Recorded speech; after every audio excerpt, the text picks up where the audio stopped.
Pieter.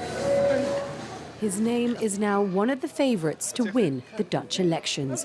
Yet a few weeks ago, this man didn't even have a political party.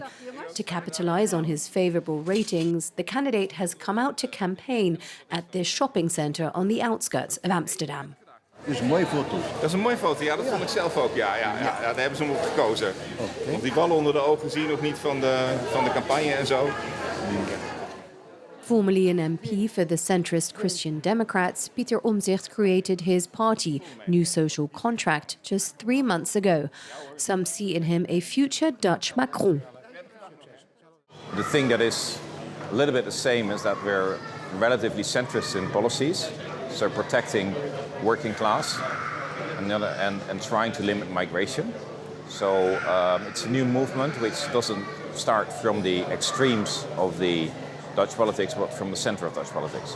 Goedemiddag, mag ik u misschien kennis laten maken met de punten van Pieter Omtzigt? Nou, is goed. That position convinced Simona, a volunteer who cancelled her membership of the Christian Democratic Party to join NSC. I think what's important today is that politics not be about the right or the left, but the center. That's what matters the most. And that's why he appeals to me. If Simona lost faith in the political establishment, it's because a number of political scandals have rocked the country over the past few years, most of all the child benefit scandal.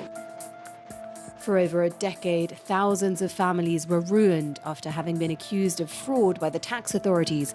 The accusations were based on an algorithm which flagged people on the basis of their ethnicity.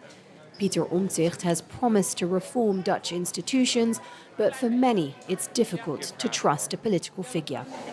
I'm not sure I'm going to vote for him because he isn't clear. I think he's a nice man, but his program isn't clear. I have very little confidence in politicians because over the last few years, much has been promised, but very little has been delivered on. And it's sad to see the current state of the Netherlands.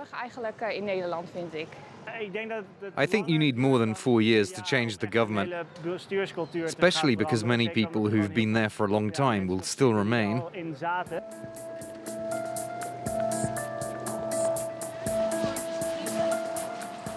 In Maastricht, Paula is convinced that Pieter Omtzigt can change things. This mother of 4 was one of the victims of the child benefit scandal. One of her children is half Antillean and fell victim to the racial profiling of this affair. It left Paula facing serious financial problems. Normally, as a mother, you want to take care of your children, but I wasn't able to do it anymore. I didn't have enough money to keep running my business and take good care of my children. Paula was forced to pay back considerable sums. It says I had to pay back €7,401 in childcare benefits for 1 year in 2008. Even though she had never voted in her life, Paula became a member of NSC. In 2020, it was Pieter Omtzigt who was the first politician to bring the benefit scandal to light. He is a different type of politician. He has substance. He doesn't act in his own interest, but in the interest of everybody.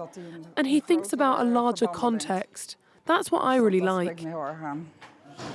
Many see this anti-establishment candidate as a saviour figure, but can he really fulfil the numerous pledges he has made during the campaign? Maybe he's able to change certain things, but for sure he cannot change the whole, the whole ship to 90 degrees. Your hands are more bound, of course, when you're in office because you have these partners, you have these coalition partners. In the Netherlands, there's never been a government without a coalition.